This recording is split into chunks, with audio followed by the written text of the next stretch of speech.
تب اس نے کہا کہ جب میں نے اس پینٹنگ کو پہلی بار دیکھا تو اس میں ان بچوں کے علاوہ کوئی اور بھی تھا، مگر ایسا لگ رہا تھا کہ کسی نے اس پینٹنگ کے ساتھ چھیڑ چھاڑ کی ہے۔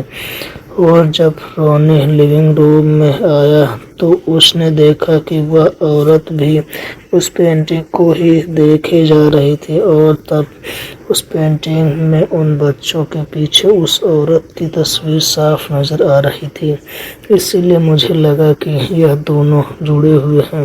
اس وجہ سے میں نے اس پینٹنگ کو جلانا صحیح سمجھا۔ اگلے دن میں اور رونی اس بوڑھے آدمی کے پاس گئے جس نے ہمیں راستے پر وہ پینٹنگ بیچی تھی۔ جب ہم نے اسے پینٹنگ کے بارے میں پوچھا تو وہ بوڑھا آدمی کافی ڈر گیا اور کہا کہ میں زیادہ کچھ تو نہیں جانتا، دراصل یہ پینٹنگ ہمارے پڑوسی میں رہنے والی ایک عورت نے بنائے تھے جس کا پتی کئی سال پہلے ہی ایک کار ایکسیڈنٹ میں مارا گیا تھا، اور اسی لیے اس نے بڑے لاڈ پیار سے اپنے دونوں بچوں کا خیال رکھنا شروع کر دیا۔ مگر اس کی بدنصیبی سے ایک دن اسکول سے گھر آتے وقت اس نے ایک ایکسیڈنٹ میں اپنے دونوں بچوں کو کھو دیا۔ ان دونوں کے بعد سے وہ عورت پاگل سی ہو گئی۔ اپنے بچوں کی یاد میں ان کی ایک تصویر بنانے لگی جس کے لیے اس نے اپنے ہی شریر کو گھائل کر کے اپنے خون سے اس پینٹنگ کو بنانا شروع کر دیا۔ وہ ہر روز اپنے بدن کے کسی حصے کو کاٹتی اور وہاں سے نکلے خون سے اس پینٹنگ میں رنگ بھرتی، اور یہی وجہ سے اس پینٹنگ سے ایک عجیب سی بدبو آتی۔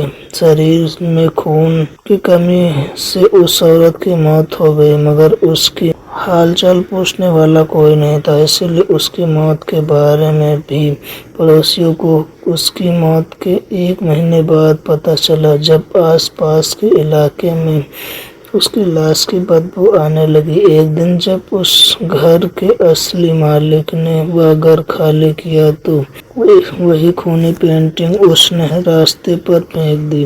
اس بوڑھے آدمی کا بھی اس دنیا میں کوئی نہیں تھا، وہ بھی بڑی مشکل سے راستے پر اپنی پینٹنگ بیچ کر اپنا گزر بسر کرتا تھا۔ اسی لیے جب اسے وہ پینٹنگ دکھی اس نے سوچا کہ اس سے تھوڑے بہت پیسے کما لے گا۔ پہلے تو اس نے اس تصویر سے کسی طرح سے اس عورت کا چہرہ ہٹایا اور اسے تھوڑا بہت پالش کر کے بیچنے کے لیے لے کر آ گیا۔ اس کی بات سن کر مجھے اور رونی کو اس عورت کے لیے کافی برا لگا، مگر ایک طرف ہم بے حد خوش بھی ہوئے کہ اس عورت کے حادثے کے بعد ہم لوگ ابھی بھی زندہ تھے۔